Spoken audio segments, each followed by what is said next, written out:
నమస్కారం BSK news కి స్వాగతం. హెడ్లైన్ చూద్దాం.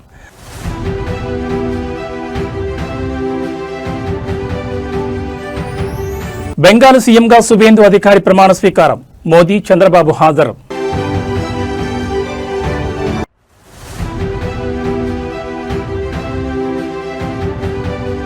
ప్రమాణ స్వీకార వేదికపై అరుదైన దృశ్యం. 98 ఏళ్ల వృద్ధ నేత కాళ్ల మొక్కిన ప్రధాని మోడీ.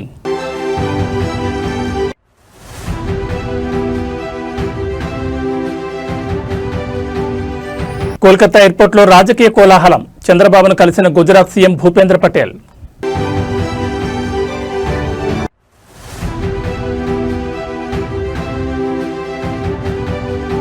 విజయ్ సీఎం అయినా ఆ పదవి ఉండదు. తమిళనాడు రాజకీయాలపై వేణుస్వామి బాంబ్. ఇక డీటెయిల్స్ చూస్తే పశ్చిమ బెంగాల్ నూతన ముఖ్యమంత్రిగా సువేందు అధికారి బాధ్యతలు చేపట్టిన చారిత్రాత్మక వేదికపై ఒక అద్భుత దృశ్యం ఆవిష్కృతమైంది. దేశ ప్రధాని నరేంద్ర మోడీ తన సంస్కారాన్ని చాటుకుంటూ అందరినీ ఆశ్చర్యపరిచారు. వేదికపై ఉన్న బీజేపీ అత్యంత సీనియర్ నేత 98 ఏళ్ల మఖన్లాల్ సర్కార్ను ప్రధాని మోడీ కలిశారు. ఈ సందర్భంగా వృద్ధుడైన ఆ సీనియర్ నాయకుడికి మోదీ సాష్టాంగ నమస్కారం చేసి ఆయన కాళ్లకు మొక్కి ఆశీర్వాదం తీసుకున్నారు. అధికార గర్వం లేకుండా పార్టీ కోసం దశాబ్దాలుగా పనిచేసిన ఒక పెద్ద ఆయనకు ప్రధాని ఇచ్చిన ఈ గౌరవం చూసి వేదికపై ఉన్న వారితో పాటు సభికులందరూ కరతాళ ధ్వనులతో అభినందించారు. రాజకీయాల్లో పదవుల కంటే విలువలకే ప్రాధాన్యత ఇస్తానని ప్రధాని మరోసారి నిరూపించారు. ప్రస్తుతం ఈ వీడియో మరియు ఫోటోలు సోషల్ మీడియాలో విపరీతంగా వైరల్ అవుతున్నాయి.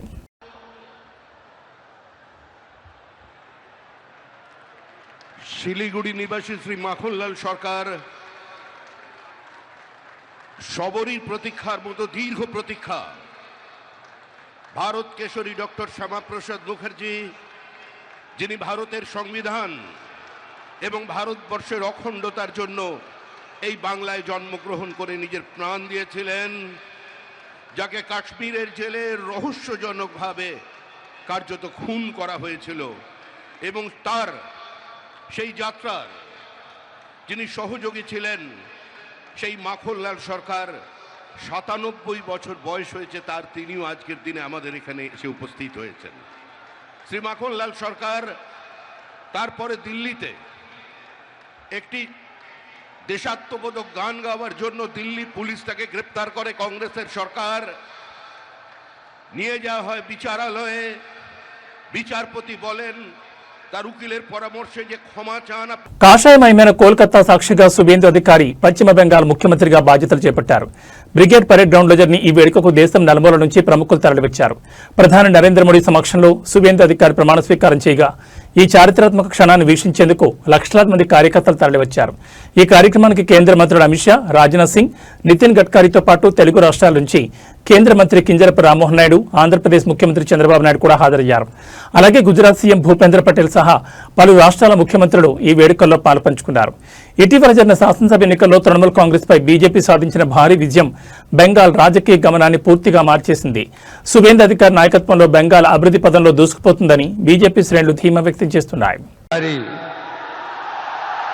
ঈশ্বরের নামে শপথ করিতেছি যে বিধি দ্বারা স্থাপিত ভারতের সংবিধানের প্রতি আমি অকৃত্রিম নিষ্ঠা ও আনুগত্য পোষণ করিব।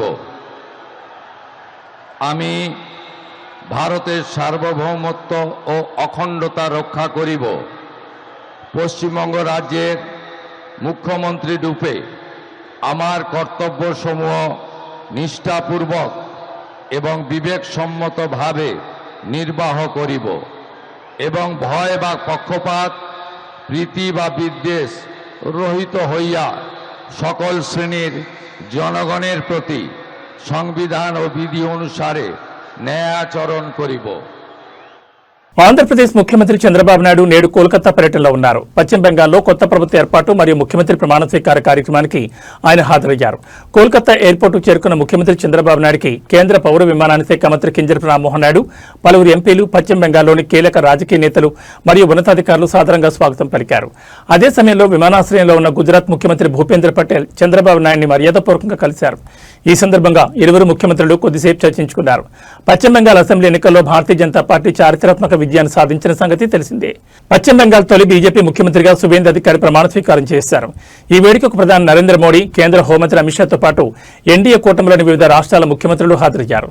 చంద్రబాబు నాయుడు ఈ కార్యక్రమం ముగిసిన అనంతరం తిరిగి అమరావతికి బయలుదేరారు.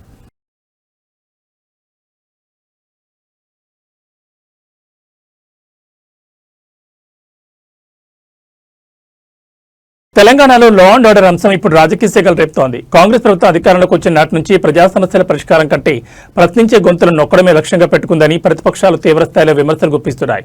ముఖ్యంగా రేవంత్ రెడ్డి ప్రతిపక్షాలపై రాజకీయ కక్ష సాధింపు చర్యలు మానుకుని రాష్ట్రంలో అదుపు తప్పుతున్న శాంతి భద్రతలపై ఫోకస్ చేయాలని డిమాండ్ చేస్తున్నారు. ప్రజలకు రక్షణ కల్పించాల్సిన పోలీసు యంత్రాంగాన్ని సోషల్ మీడియాలో ప్రభుత్వాన్ని ప్రశ్నించే వారిపై అక్రమ కేసులు బనాయించేందుకు వాడుకోవడం ప్రజాస్వామ్యానికి గొడ్డలు పెట్టని విపక్ష నేతలు ఆరోపిస్తున్నారు.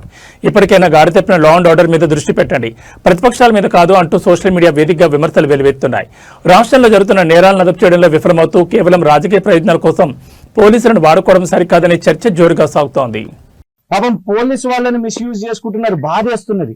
నిన్న కస్టడీ అని పెట్టారు, కస్టడీ అని పెట్టి పాపము ఐపీఎస్ ఏఎస్పీ గారు, డిఎస్పీ గారు, సిఐ గారు, ఎస్ఐలు, కానిస్టేబుల్ అందరు కూడా అక్కడ కూర్చొని క్వశ్చన్ పేపర్ పైనుంచి వస్తుంది, సీఎంఓ నుంచి ఈ క్వశ్చన్ పంపిస్తారు. 16 సార్లు పాపం పేపర్ ఎడిట్లు, మళ్ళీ ప్రింట్, ఇదా అదా నాకు తెలియని కూడా. అల్టిమేట్ గా వాళ్ళకి కావాల్సింది ఏంటంటే కస్టడీలో 8 గంటలు నన్ను అడిగింది ఏంది, నీ వైఫై పాస్వర్డ్ ఏంది అని అడుగుతారు. ఏ వైఫై వాడుతున్నావు? నా వైఫై చూస్తే ఏమొస్తుంది? మా బిడ్డ కోకో మిలియన్ కార్టూన్లు చూస్తారు, గది చూస్తారా మీరు రాష్ట్ర ప్రభుత్వంలో ఉండి? లేదు మేము ఏం ఓటీటీ చూస్తున్నామని చూస్తారా? ఇంత కాంగ్రెస్ ప్రభుత్వానికి ఇంత పని లేకుండా ఉన్నారా? నా మొబైల్ ఫోన్ కావాలంట. ఇప్పుడు అల్టిమేట్ గా వాళ్ళకి కావాల్సింది ఏంటంటే మొబైల్ ఫోన్ కావాలి, ఈమెయిల్లు కావాలి, పాస్వర్డ్లు కావాలి, ఫోన్ పేలు, జీపేలు, రకరకాలు. ఏం అసలు అంటే ప్రభుత్వం ఎంత విషాదకరం అంటే అఫ్జల్ గంజ్ లో ఈ ఒక్క సంవత్సరంలోనే అఫ్జల్ గంజ్ లో ఫైరింగ్ అయింది, చందానగర్ ఖజానా జ్యువెలరీలో కూడా ఫైరింగ్ అయింది, ఒక ఏటీఎం దగ్గర గన్ను పట్టుకుని పొద్దున దోపిడీ చేసిరు, అది కూడా దొరకలేదు అనుకుంటా. కరీంనగర్ ఫైరింగ్ అయింది, అది కూడా దొరకలేదు అనుకుంటా ఇప్పటి వరకు. పాపం గొప్ప ఐపీఎస్, సీనియర్ ఐపీఎస్ సుమతి గారికి కూడా రక్షణ లేని పరిస్థితి ఈ రాష్ట్ర ప్రభుత్వంలో. ఎందుకు? దీనికి కారణం ఏంటిది? ఎందుకంటే పోలీసు ఉన్నది ప్రజలను రక్షించడానికి, ప్రతిపక్షాలను శిక్షించడానికి కాదు.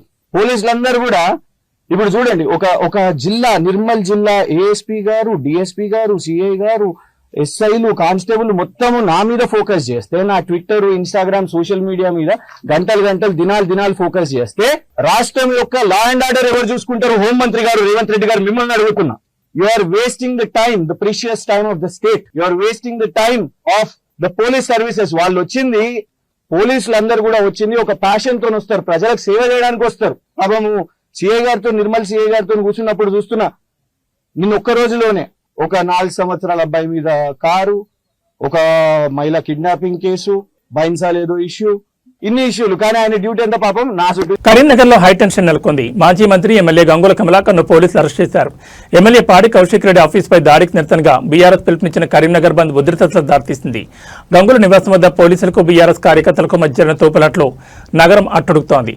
కరీంనగర్ లో రాజకీయం యుద్ధం ముదిరింది. బీఆర్ఎస్ పార్టీ పిలుపునిచ్చిన బంద్ను భగ్నం చేసేందుకు పోలీసులు తెల్లవారుజాము నుంచి భారీగా రంగంలోకి దిగారు. మాజీ మంత్రి గంగుల కమలాకర్ ను ఆయన నివాసంలోనే హౌస్ అరెస్ట్ చేశారు. అయితే ఇంటి నుంచి బయటకు వచ్చేందుకు గంగుల ప్రయత్నించగా పోలీసులు అడ్డుకోవడంతో తీవ్ర ఉద్రిక్తత చోటు చేసుకుంది. ఈ క్రమంలో పోలీసులు బీఆర్ఎస్ శ్రేణుల మధ్య తోపులాట జరిగింది. చివరికి పోలీసులు గంగుల కమలాకర్ ను బలవంతంగా అదుపులోకి తీసుకుని పోలీస్ స్టేషన్ తరలించారు. అరెస్టు సమయంలో గంగుల కమలాకర్ ప్రభుత్వంపై నిప్పులు చెరిగారు. నేనేమీ సంఘ విద్రోహిని కాదు, ప్రజాస్వామ్యబద్ధంగా నిరసన తెలిపే హక్కు మాకుంది. అసలైన క్రిమినల్స్ ను పట్టుకోవడం చేతకాని పోలీసులు ప్రశ్నించే వారిని అడ్డుకుంటున్నారని ధ్వజమెత్తారు. అలాగే ఎమ్మెల్యే క్యాంపు కార్యాలయంపై దాడి చేసిన వారిపై కేంద్ర మంత్రి బండి సంజయ్ చర్యలు తీసుకోవాలని డిమాండ్ చేశారు. ఇల్లు ఇది నా ఇల్లు, దునుకుపోతున్నా నేను యాంటీ సోషల్ మీడియా నా మారన ఆయుధాలు నా మీద ఎందుకు మీరు ఎందుకు మరి గేట్ దాడుతున్నాడు నేను ఈ మైల్లా ఇది అంటే హౌస్ అరెస్ట్ అంటే మైలు కూడా దాటినావా? ఇదేం పద్ధతి అంటే ఇది మైలు కదా? ఇదేం పద్ధతి?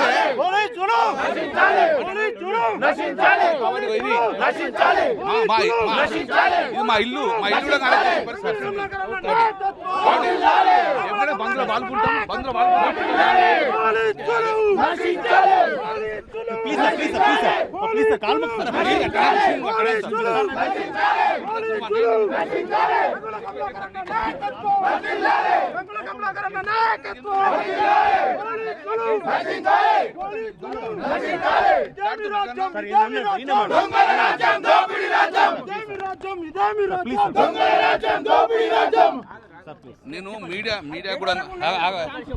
నేను మీడియా కూడా రిక్వెస్ట్ చేస్తున్నా. ఇంత అరాచమా? నేను దొంగనా? 4 సార్లు గెలిచిన, ఒక మాజీ మంత్రిని నేను శాంతియుతంగా నా ఇంట్లో ఉండడంగా నన్ను నిర్బంధం చేసి కాదే యాంటీ సోషల్ ఎలిమెంట్స్ నిర్బంధం చేయండి, దొంగలను నిర్బంధం చేయండి, ప్రజల రక్షణ కల్పించండి. ప్రజల ఆస్తుల మీద ధ్వంసం జరుగుతుంది, ప్రభుత్వ ఆస్తుల మీద ధ్వంసం జరుగుతుంది, ప్రజల ఆస్తు నగలెత్తుకపోతున్నారు. మీరు దాని మీద కాన్సెప్ట్ 1000 మంది పోలీసులు 9 చుట్టేందుకు నేను కనబడటానికి పొద్దులైతే కనబడి దొంగలు మీద పట్టుకోండి, ఇటువంటి యాంటీ సోషల్ మీద పట్టుకోండి. అట్లా ప్రజలకు శాంతియుతంలో బతికే పరిస్థితి తీసుకురాలి. మేము సందర్భంగా బీజేపీ నేతలకు మీరు ఏం చెప్పదలుచుకున్నారు? నేను ఒక్కడే చెప్తున్నా, బండి సంజయ్ కూడా ఒకటే చెప్తున్నా, సంజయ్ గారు ఇది నువ్వు ఒక మంత్రివి, నీ క్యాడర్ మొత్తం పలుకొట్టిండ్రు, మీరు యాక్షన్ తీసుకోవాలి. చట్టాన్ని కాపాడాల్సిన మీరే, చట్టాన్ని చేతులు తీసుకునే విధంగా చేయకండి. ఒకవేళ మీకు తెలియక జరిగిందని మీరు అంటుకుంటా మీరు డెఫినెట్గా వాళ్ళ యాక్షన్ తీసుకోండి, పునరావృతం కాకూడచుకోండి. ప్రజల ఆస్తుల రక్షణ కల్పించేది మీరే, కానీ ప్రజల ఆస్తులు ధ్వంసం చేస్తుంటే మీరు చూస్తూ ఊరుకోకుండా అని చెప్పి నేను కూడా చెప్పడం జరుగుతుంది. మంత్రిపైన ఫిర్యాదు చేయబోతున్నారు మీరు కూడా, ఎందుకంటే అతనే కారణం అని చెప్తున్నారు దాడికి. నేను ఒక్కడే చెప్తున్నాను, మంత్రి ఒకవేళ కారణం అయితే మంత్రి పునాది చేసుకోవాలి. మంత్రి నాకు సంబంధం లేనప్పుడు డెఫినెట్గా మంత్రి వాళ్ళ మీద యాక్షన్ తీసుకోవాలి. నా డిమాండ్ అది. ఎవరెవరైతే వాళ్ళు పాల్గొన్నారో. తెలంగాణలో రాజకీయ వాతావరణం సెగలు రేపుతోంది. తెల్లవారక ముందే నేతల ఇళ్లకు పోలీసులను పంపడంపై ప్రతిపక్ష బీఆర్ఎస్ తీవ్రస్థాయిలో విరుచుకుపడుతోంది. పొద్దున్నే లేవకముందే పోలీసులను పంపి అరెస్ట్ చేయడమేనా ఇందిరమ రాజ్యంలో వచ్చిన గొప్ప మార్పు అంటూ సోషల్ మీడియా వేదికగా నిరసన జ్వరాలు ఎగిసిపడుతున్నాయి. ముఖ్యంగా శాంతి భద్రతల విషయంలో ప్రభుత్వ వైఫల్యాన్ని ఎండగడుతూ ప్రతిపక్ష నేతలు ఘాటైన విమర్శలు చేస్తున్నారు. పీఎంజీ జ్యువెలరీలో దొంగతనం చేసిన వారిని పట్టుకోరు, మా ఇళ్ల మీద దాడి చేసిన గోండాలను పట్టించుకోరు, కానీ ప్రశ్నించే గొంతుకలు నొక్కడానికి మాత్రం పోలీసులు వస్తారంటూ విపక్షం మండిపడుతోంది. ప్రభుత్వ తీరుపై ప్రతిదీ గుర్తుపెట్టుకుంటామంటూ హెచ్చరికలు జారీ చేస్తున్నారు. అక్రమ అరెస్టులతో ప్రజాస్వామ్యబద్ధమైన నిరసనలను ఆపలేరని, రాబోయే రోజుల్లో వీటికి తగిన సమాధానం చెప్తామని విపక్ష శ్రేణులు స్పష్టం చేస్తున్నాయి. ఈ పరిణామాలు రాష్ట్ర రాజకీయాల్లో మరిన్ని ఉత్కంఠభరిత చర్చలకు దారితీస్తున్నాయి.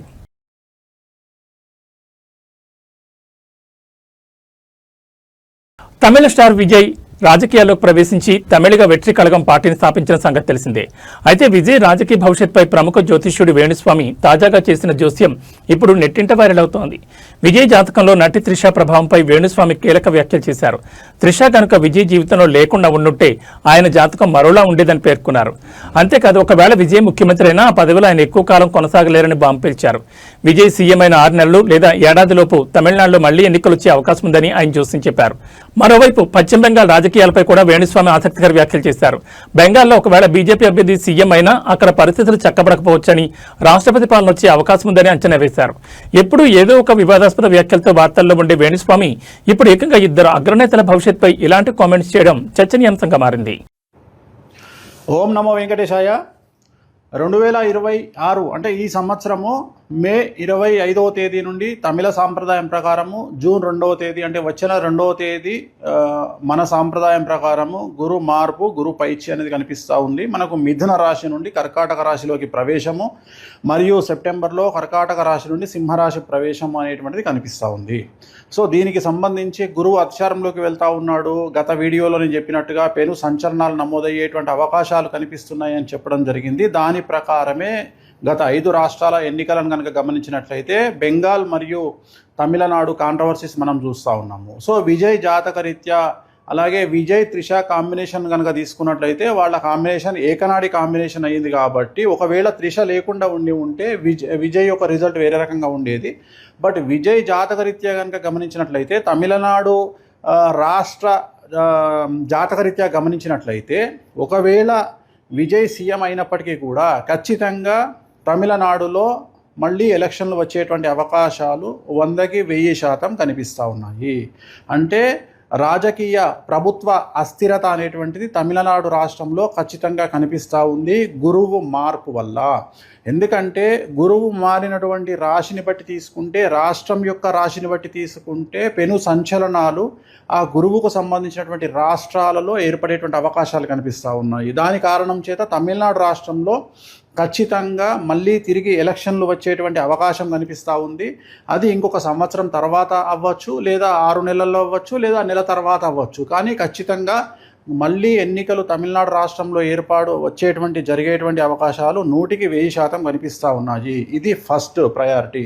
రెండవది, పశ్చిమ బెంగాల్ రాష్ట్రానికి సంబంధించి ఒకవేళ బీజేపీ ప్రభుత్వం ఏర్పాటు చేసినా కూడా మళ్ళీ ఖచ్చితంగా రాష్ట్రపతి పాలన విధించేటువంటి అవకాశాలు కనిపిస్తూ ఉన్నాయి. ఇక మీదట మమతా బెనర్జీ జాతకంలో తిరిగి ఎన్నికలలో పోటీ చేసి మళ్ళీ ముఖ్యమంత్రి అయ్యేటువంటి యోగము మమతా బెనర్జీ జాతకంలో కనిపించడం లేదు. కానీ బెంగాల్ జాతకంలో, పశ్చిమ బెంగాల్ జాతకంలో, రాష్ట్ర జాతకంలో ఖచ్చితంగా మళ్ళీ ఈ ఎన్నికల్లో గెలిచినటువంటి పార్టీ అంటే బీజేపీ పార్టీ ప్రభుత్వాన్ని ఏర్పాటు చేసినా కూడా ఖచ్చితంగా రాబోయే సంవత్సరంన్నరలో ఖచ్చితంగా రాష్ట్రపతి పాలన విధించేటువంటి అవకాశాలు కనిపిస్తూ ఉన్నాయి. కారణము బెంగాల్ రాష్ట్రానికి సంబంధించినటువంటి, పశ్చిమ బెంగాల్ రాష్ట్రానికి సంబంధించిన జాతకం పరంగా రాబోయే సంవత్సరంన్నర పాటు మమతా బెనర్జీ జాతకంలో 2027 సెప్టెంబర్ వరకు అష్టమ శని నడుస్తూ ఉంది. సో ఖచ్చితంగా అలాగే రాష్ట్ర జాతకరీత్యా 2027 సెప్టెంబర్ వరకు అర్ధాష్టమ శని నడుస్తూ ఉంది. కాబట్టి పశ్చిమ బెంగాల్ రాష్ట్రంలో చాలా తీవ్రమైనటువంటి తీవ్రవాద ఉగ్రవాద చర్యలు అలాగే మత కల్లోలాలు జరిగేటువంటి అవకాశాలు కనిపిస్తూ ఉన్నాయి. దాని కారణం చేత కర్ఫ్యూ విధించడము, అలాగే బందులు జరగడము, అలాగే రోడ్ల మీద హింస చెలరేగడము, రాష్ట్రపతి పాలన వరకు సిచ్యువేషన్ వెళ్ళేటువంటి అవకాశాలు ప్రస్ఫుటంగా కనిపిస్తూ ఉన్నాయి. ఇవి 2 రాష్ట్రాలకు సంబంధించి. అలాగే ఇతరత్రా కనుక తీసుకున్నట్లయితే మనకు పూర్తిగా భారతదేశం కనుక తీసుకున్నట్లయితే ఈశాన్య రాష్ట్రాలకు లేదా తూర్పు ఈశాన్య రాష్ట్రాలకు సంబంధించి తీవ్రవాద చర్యలు ఉండేటువంటి అవకాశాలు ఉన్నాయి. అలాగే ఢిల్లీ కేంద్రంగా తీవ్రవాద చర్యలు ఉండేటువంటి అవకాశాలు ఉన్నాయి. ఇవన్నీ కూడా జూన్, జూలై, ఆగస్టు, సెప్టెంబర్ ఈ 4 నెలల్లో సంచలనాలు జరిగేటువంటి అవకాశం ఉంది. అలాగే విమాన ప్రమాదాలు జరిగేటువంటి అవకాశం ఉంది. నేను మాట్లాడేది June, July, August, September 2026 June, July, August, September సమయంలో భారతదేశంలో తూర్పు ఈశాన్య రాష్ట్రాలలో భూకంపం వచ్చేటువంటి అవకాశం ఉంది. తీవ్రవాద చర్యలు జరిగే అవకాశం ఉంది. అలాగే విమాన ప్రమాదాలు జరిగే అవకాశం ఉంది. అలాగే చాలా ఎక్కువగా జనసాంద్రత కలిగినటువంటి ప్రాంతాల్లో తీవ్రవాద చర్యలు జరిగేటువంటి అవకాశాలు కనిపిస్తూ ఉన్నాయి. అలాగే ఈ 4 నెలల్లో 2026 జూన్, జూలై, ఆగస్టు, సెప్టెంబర్ సమయంలో విమాన ప్రమాదములు జరగడము, ప్రముఖ వ్యక్తి విమాన ప్రమాదంలో చనిపోవడము, లేదా ఈ 4 నెలల్లో ప్రముఖ వ్యక్తి, అది సెలబ్రిటీ, రాజకీయాలు అవ్వచ్చు, సినిమా అవ్వచ్చు, ఇంకోటి అవ్వచ్చు, కాంట్రవర్షియల్ డెత్ ఉండేటువంటి అవకాశాలు ఉన్నాయి. సో ఇవన్నీ కూడా ఈ సందర్భంగా ప్రత్యేకించి జరిగేటువంటి అవకాశాలు ఈ ప్రత్యేకమైనటువంటి జూన్, జూలై. దేశ ప్రధాని నరేంద్ర మోడీ హైదరాబాద్ పర్యటన ఖరారు కావడంతో తెలంగాణ బీజేపీ శ్రేణుల్లో కొత్త ఉత్సాహం నెలకొంది. ఈ పర్యటన అత్యంత ప్రతిష్టాత్మకంగా తీసుకున్న కేంద్ర హోంశాఖ సహాయ మంత్రి బండి సంజయ్ కుమార్ స్వయంగా ప్రచార బరిలోకి దిగారు. ప్రధాని రాకను పురస్కరించుకుని నగరంలో వినూత్న రీతిలో ప్రచారం నిర్వహిస్తున్నారు. బండి సంజయ్ స్వయంగా ఇళ్లిళ్లు తిరుగుతూ గోడలపై పార్టీ గుర్తైన కమలం పువ్వును పెయింట్ చేస్తూ కార్యకర్తల్లో జోష్ నింపుతున్నారు. సామాన్యుల ప్రజల మధ్యకు వెళ్లి మోదీ పర్యటన ఉద్దేశాన్ని వివరిస్తూ ప్రతి ఒక్కరు ఈ కార్యక్రమంలో భాగస్వాములు కావాలని కోరుతున్నారు. ఒక కేంద్ర మంత్రి హోదాలో ఉండి కూడా స్వయంగా గోడలకు రంగులు వేస్తూ ప్రచారం చేయడం ఇప్పుడు అటు రాజకీయ వర్గాల్లో ఇటు సోషల్ మీడియాలో చర్చనీయాంశంగా మారింది. ప్రధాని మోడీ పర్యటనను విజయవంతం చేసేందుకు బీజేపీ శ్రేణులు అహర్నిశలు శ్రమిస్తున్నాయి.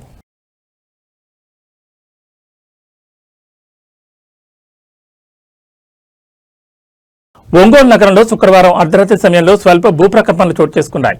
Gaddalakunta, Vaddipalem, Sanjeev Gandhi colony, RIMS centre, Mangamuru road, Seetharampuram మరియు శర్మ కాలేజ్ పరిసర ప్రాంతాల్లో భూమి కంపించింది.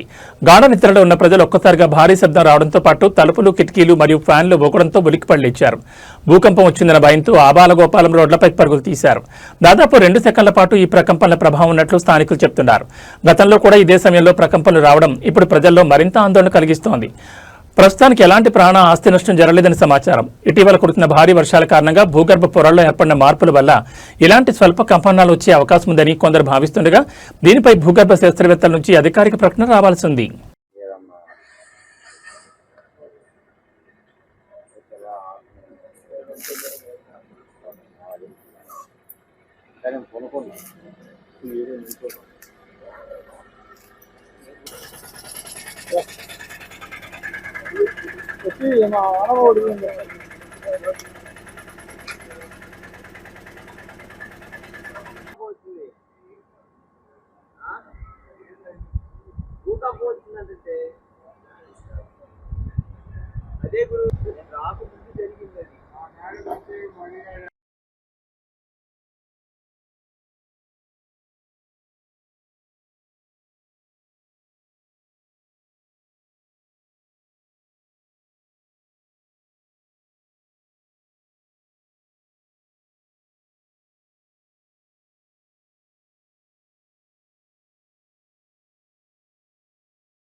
బెంగాల్ కోటపై కాషా జెండా రెపరెపలాడుతోంది. సువేందు అధికారిని పశ్చిమ బెంగాల్ నూతన ముఖ్యమంత్రిగా బీజేపీ అధిష్టానం అధికారికంగా ప్రకటించడంతో ఆ రాష్ట్ర రాజకీయాల్లో పెనుమార్పులు చోటు చేసుకోనున్నాయి.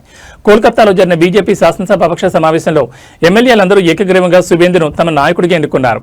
నేడు ఉదయం 11 గంటలకు కోల్కతాలోని ప్రతిష్టాత్మక బ్రిగేడ్ పరేడ్ గ్రౌండ్స్ లో ఆయన ముఖ్యమంత్రిగా ప్రమాణ స్వీకారం చేయనున్నారు. ఈ వేడుకకు ప్రధాని మోడీతో పాటు పలువురు కేంద్ర మంత్రులు, బీజేపీ అగ్రనేతలు హాజరు కానున్నారు. ఈ సందర్భంగా కోల్కతా నగరం మొత్తం కాషాయమైంది. బీజేపీ కార్యకర్తలు సంబరాల్లో మునిగిపోయారు. ముఖ్యంగా ఈ వేడుక కోసం ప్రత్యేకంగా తయారు చేయించిన కమలం పువ్వు ఆకారపు స్వీట్లు, కాషాయ రంగు రసగుల్లాలు ప్రత్యేక ఆకర్షణగా నిలుస్తున్నాయి. బెంగాల్లో తొలిసారిగా కమల వికాసం జరగడంతో ఆ రాష్ట్ర ప్రజల్లో మరియు పార్టీ శ్రేణుల్లో నూతన ఉత్సాహం కనిపిస్తోంది.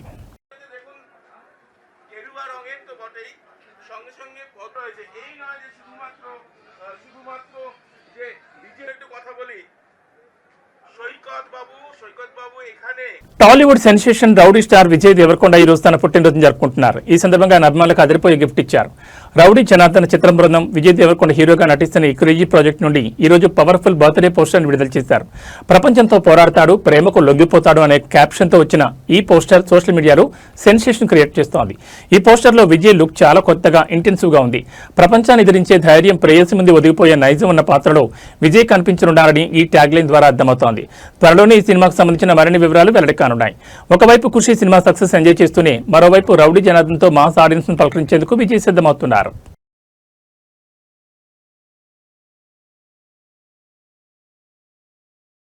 పశ్చిమాసియాలో ముదురుతున్న ఉద్రిక్తతలు భారత స్టాక్ మార్కెట్లపై తీవ్ర ప్రభావం చూపుతున్నాయి. ఇంధన సరఫరాకు ఆటంకాలు కలగొచ్చనే ఆందోళన మధ్య దేశీయ సూచీలు వరుసగా రెండో రోజు భారీ నష్టాల్లో ముగిశాయి.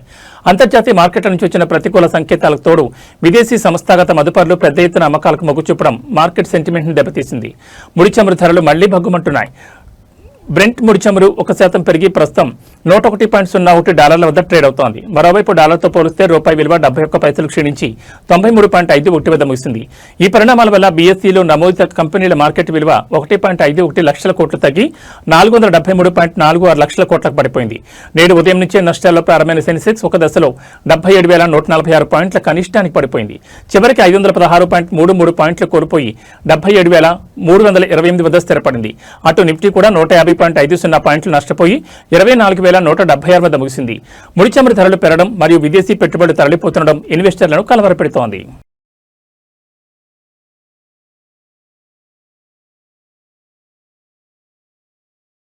ఈ బులెటిన్ విశేషాలు. నమస్కారం.